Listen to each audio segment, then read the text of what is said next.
Olá, bem-vindo ao nosso FCast.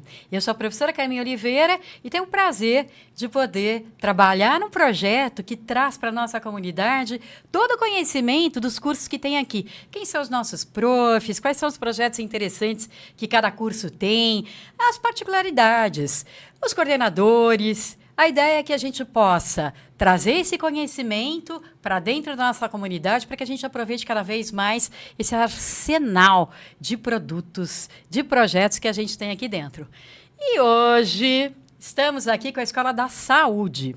Eu gosto de falar, e eles gostam que a gente fale cada vez mais disso, que o aluno da saúde, desde o primeiro dia, já começa na prática.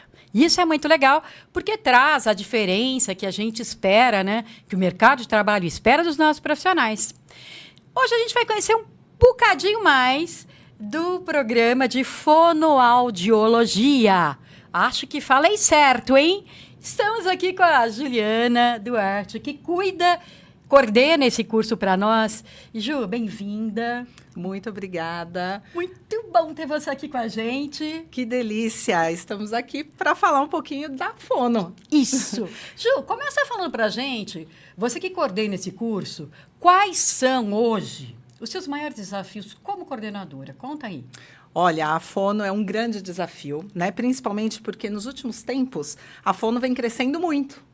Né? Então, estamos recebendo, né, bastante aluno e que procura a fono para diversas áreas e vamos falar de uma delas hoje com a nossa convidada. Ai, que legal. Estou ansiosa para conhecer a nossa convidada. Você me conte quem é, o que ela faz aqui com a gente e traz as novidades de toda a proposta de trabalho que ela desenvolve aqui dentro da nossa comunidade.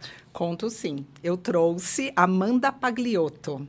Amanda tem um currículo super extenso e eu fiz aqui um resuminho só para vocês conhecerem, né, o peso da nossa conversa hoje aqui nesse bate-papo. Amanda, ela é mestre e doutora em reabilitação pela Faculdade de Medicina da USP. Ela tem o aprimoramento em fonoaudiologia pela USP. Ela tem o aperfeiçoamento em disfagia infantil e neonatal. Ela é especialista em gestão da saúde e é nossa docente. Que maravilha! Amanda, que currículo é esse? Esse currículo Disfagia. todo. Depois eu vou querer saber o que é isso, porque é uma palavrinha nova Falaremos aqui. daqui a pouco. No meu dicionário. Mas seja muito bem-vinda. Muito obrigada. Obrigada, coordenadora. Obrigada, Juliana, pelo convite. Obrigada a toda a equipe envolvida pelo convite. É um prazer. E a gente está sempre à disposição de divulgar a cada vez mais a nossa profissão para que toda a comunidade conheça a fonoaudiologia. A gente presta serviço e atendimento à comunidade também, mas também para que os alunos conheçam as nossas possibilidades, né? Então, todas as nossas áreas aí de atuação também. Ai, que bacana. Hoje, o nosso bate-papo vai ser para falar um pouquinho sobre a fonoaudiologia no envelhecimento. Muito legal esse tema, né? Eu vou falar aqui como curiosa do tema, porque adoro essas coisas que melhoram a nossa expressão vocal. Ai, olha, que chique. Fiz lição de casa, não fiz? Fez, perfeito. Então. E, nossa, esse é um assunto que nos interessa muito. Conta tudo, Ju. E antes de falar, né, de forma específica do envelhecimento, eu acho bem bacana, né, por toda a bagagem que a Amanda traz dentro da fono, falar um pouquinho sobre o crescimento da fono, falar um pouquinho sobre a trajetória da fono. Acho que não tem pessoa melhor para trazer essas informações aqui para a gente hoje. A fono, ela é uma profissão relativamente nova, se a gente comparar com outras profissões. Então, a gente tem ainda não tantos anos aí de graduação de curso de fonoaudiologia. E a gente tem a cada vez mais crescendo. Então, nós somos um curso que tem hoje 14 especialidades na fonoaudiologia. Então, a gente é muito conhecido pelas alterações de fala, a gente é muito conhecido pelo trabalho com gagueira, por exemplo. A gente é muito conhecido pelo trabalho com autismo, que está aí em alta hoje, né? Então, atendimento às crianças autistas para facilitar a comunicação dessas crianças. A gente tem a nossa atuação também na área hospitalar, com a disfagia, que é a dificuldade de deglutição. A gente tem a nossa atuação nos pacientes que tiveram doenças neurológicas, então acidentes vasculares cerebrais. Aí a gente pode fazer esse atendimento no ambiente hospitalar, no ambiente extra-hospitalar. Tem também nas escolas. A gente hoje encontra fonoaudiólogos atuando nas escolas. Então, para ajudar as crianças com relação à aprendizagem.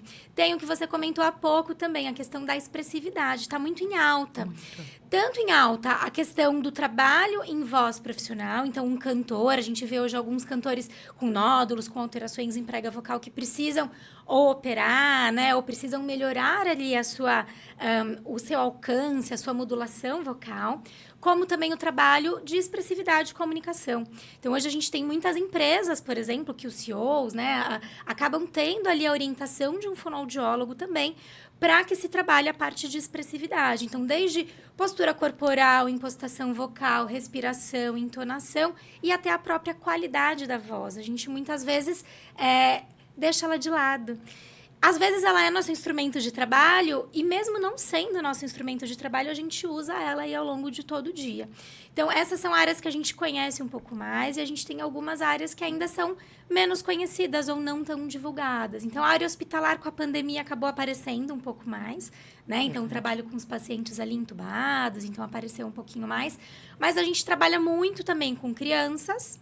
Então, crianças com alteração de fala, crianças desde o bebezinho que não consegue mamar, que tem uma alteração no frênulo da língua e precisa de um apoio para, ou às vezes, uma cirurgia, ou às vezes um apoio, um ajuste da amamentação, da mamada, uma orientação para essa mãe. E aí a gente acompanha todo o desenvolvimento. Então, alterações de fala, de linguagem, alterações de voz na infância, toda a parte de audição. Então, a gente tem hoje como obrigatório, né, o teste da orelhinha também. Olha que coisa interessante, né? A hora que eu fui ler um pouquinho, né, sobre fono e tal, eu tava lá, audição. Eu falei, audição junto, né? Que bacana essa integração. E isso que a Ju estava falando, né, como ampliou a área de atuação desse profissional, né? E aí você contando que desde bebê a gente tem esses cuidados, incrível isso. Exato. Muito legal. E aí a gente começou com 4 grandes áreas: a parte de audição, a parte da voz, a parte da motricidade, a orofacial e a parte da linguagem. Então, a gente acompanha aí essa criança que tem dificuldade de respirar, que fica com a boquinha aberta, que vai ter lá na frente, no adolescente, dificuldade no aprendizado. Então, a gente acompanha também esses adolescentes, acompanha ali a fase adulta, às vezes cirurgias faciais, cirurgias ortognáticas, traumas faciais, dores faciais acabam passando pela fono também, tontura, zumbido. Então, isso acaba entrando também no nosso trabalho, chegando, então, até a terceira idade, que a gente também tem uma atuação ativa e que vem crescendo também a cada dia. E, Amanda, dentro da terceira idade, né, já indo para o nosso tema principal aqui, quais são as possibilidades da fono, né, trabalhando com a terceira idade? A gente tem também uma vasta possibilidade ali, né, de atuação. Então, o que a gente vê mais? Seguindo pelas 4 áreas principais, iniciais ali, a gente tem a possibilidade, o idoso, ele acaba tendo alterações que vêm com o envelhecimento, né? Então, alterações que acontecem no corpo todo e que vão acontecer também nos órgãos da comunicação.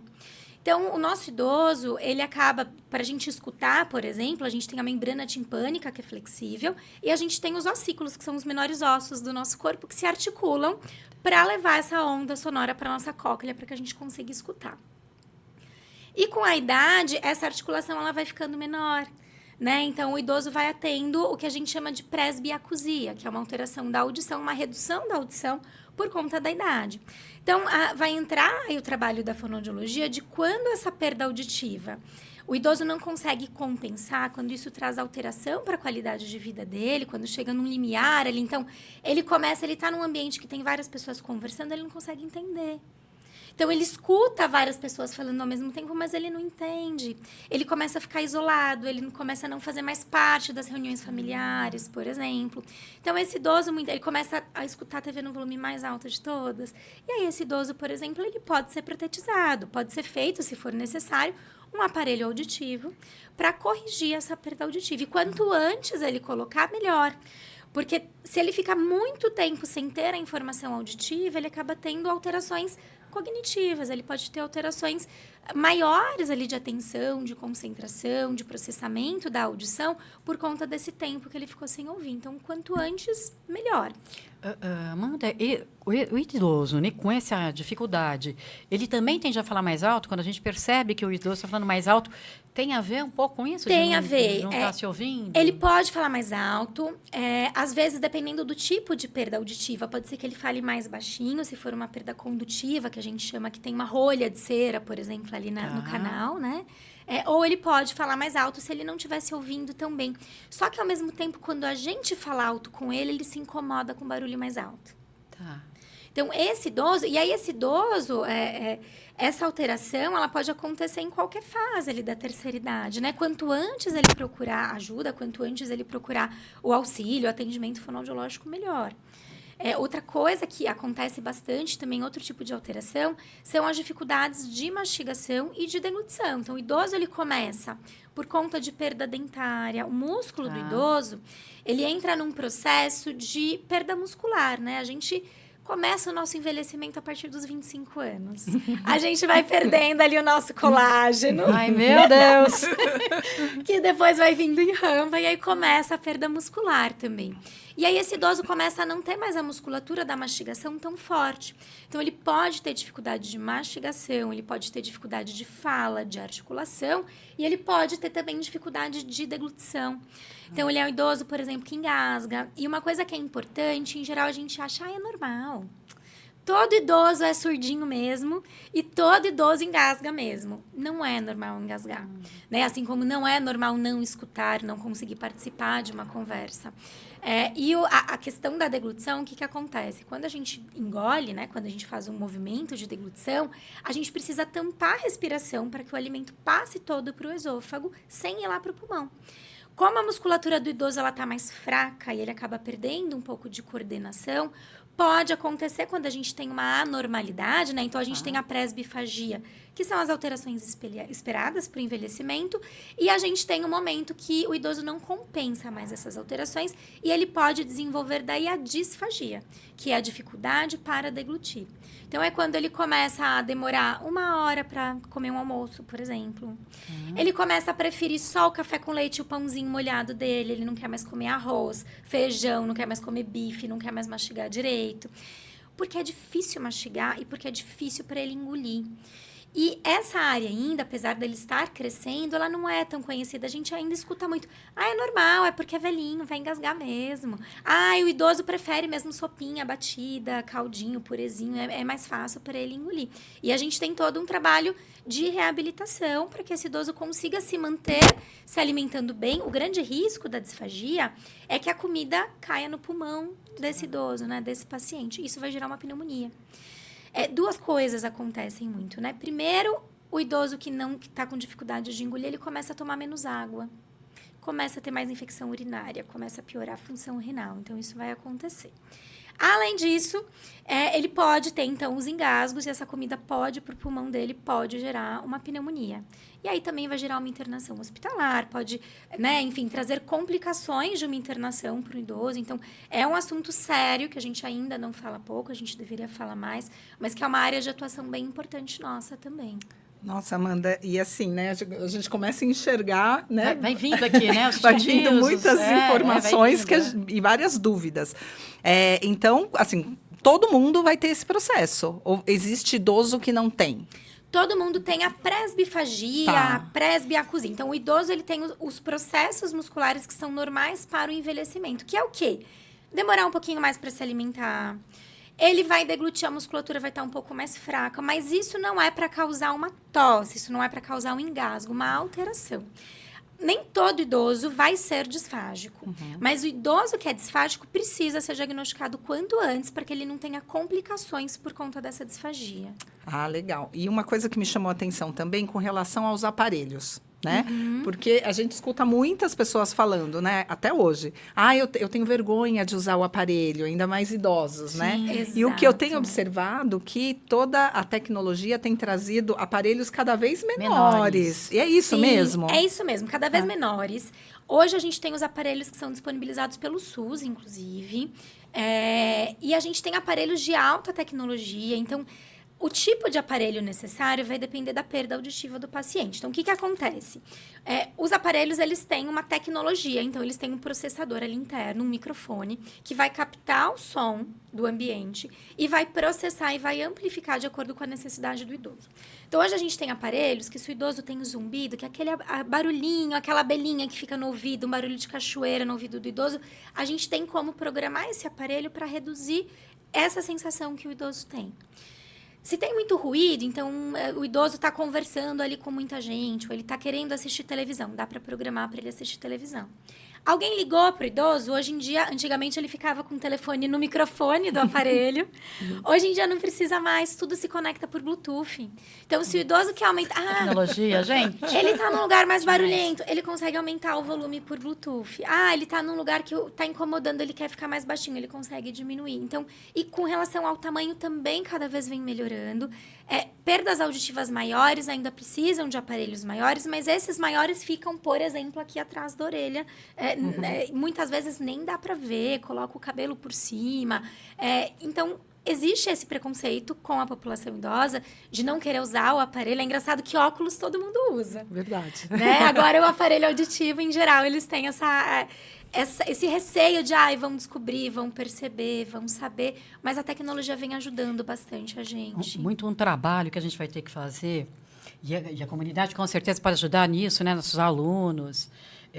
Na própria clínica que a gente tem, porque a área da saúde tem clínica que ajuda muito nesse sentido, né? Na comunidade, né, Ju? Temos a clínica e uma clínica específica da fono. Que demais. Olha que isso. legal. Então, eu posso vir aqui com uma dificuldade que eu tenha e na clínica eu tenho todo o diagnóstico e condução de como eu posso tratar esse problema. Tem sim, tem o diagnóstico e tem o tratamento.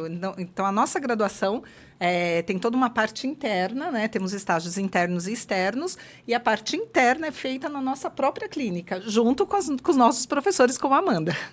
Sim, a gente, para a parte de audição, por exemplo, a gente faz exames, avaliações auditivas, avaliações do processamento auditivo, para os pacientes que têm tontura. É muito comum, a gente sabe que um problema grande para idoso é queda. E, às vezes, as quedas, né, acabam acontecendo por uma alteração ali da cóclea também, dos canais semicirculares, que é a estrutura que ajuda no equilíbrio do nosso corpo. Se ele tem uma alteração, a gente também consegue ajudar esse idoso nessa questão de equilíbrio. Então, a gente também faz esse serviço lá. O atendimento para a parte muscular, para a parte mastigatória também. A parte da deglutição também é feito lá. E uma coisa que é muito legal, os nossos alunos, no 8º semestre, no último ano ali da graduação, no finalzinho da graduação, eles fazem um estágio incluindo o hospital, o atendimento hospitalar. Para a área de disfagia, que eles vêm não só idosos, mas eles fazem o atendimento lá no hospital. Fica uma preceptora com eles o tempo todo. E eles fazem os atendimentos para disfagia e também para as alterações de linguagem, que podem acontecer com os idosos, que têm processos demenciais, que têm alterações cognitivas, mas também para pacientes mais novos, que têm lesões, que têm, enfim, traumatismos, acidentes vasculares. Então, no 8º semestre, o aluno fica ali acompanhando o atendimento hospitalar. Então, desde o 5º, que é quando ele começa a atender, ele já tem contato com os pacientes lá na clínica. E quem precisar desse atendimento é aberto para a comunidade como um todo, pode chegar lá no prédio, né, no Cisbem, né, na nossa unidade, e fazer o atendimento. Então, ele vai ser avaliado, a gente vai entender qual é a necessidade, qual é a demanda dessa pessoa, e vai ser encaminhado para o local correto para avaliação e também para o diagnóstico. Gente, às vezes a gente fala, infelizmente chegamos ao final, mas felizmente, porque olha quanta informação bacana para a nossa comunidade, para a gente poder trazer, cuidar dos nossos idosos com qualidade. A nossa Escola da Saúde, ela é muito preocupada, ela tem como uma dos seus objetivos trazer a questão do bem-estar. Então, é a saúde junto com o bem-estar que vão fazendo toda a diferença na nossa vida, no nosso dia a dia. E essa é uma contribuição que a gente traz para a nossa comunidade. Nosso horário deste FCast está terminando, mas vai ter muito mais. Juliana, suas considerações finais desse tema e as considerações finais da professora Amanda também. Digam aí. Mais uma vez, muito obrigada. Né? É um tema que a gente gosta muito. Né? E vem crescendo muito, como eu disse para vocês. Então, isso só foi um pouquinho para aguçar a curiosidade de todo mundo. Estou à disposição e agradeço muito a professora Amanda por ter topado, né, esse bate-papo aqui conosco. Muito obrigada. Obrigada, eu quero agradecer também, novamente, pelo convite. A gente é a profissão da comunicação, né? Então, uma coisa que a gente gosta é de falar. E falar sobre o que a gente faz com amor é mais gostoso ainda. Então, quero aproveitar e convidar toda a comunidade que quiser conhecer. Então, segue a gente, né? A gente, sempre que temos ali algumas ações ao longo dos semestres, né? Do prédio como um todo da saúde. A gente tem ação saúde. Tem algumas atividades que envolvem a população. Então, participem. A gente está de portas abertas e eu fico à disposição de todo mundo, de toda a comunidade. Caso queiram aí mais alguma informação ou participar das nossas ações, a gente está sempre de portas abertas para todo mundo. Obrigada. Eu que agradeço. Então, é um prazer enorme receber vocês aqui. Vocês aí de casa, vocês que estão acompanhando com a gente o nosso FCast, façam perguntas, comentem, compartilhem esse FCast para que a gente possa alcançar mais pessoas e poder levar esse serviço para o mundo por aí, né? Porque não tem limites com a tecnologia. Ela está na saúde, mas ela está na comunicação, ela está na nossa vida. Vamos aproveitar tudo isso. Muito obrigada por tudo. Até o próximo FCast com vocês.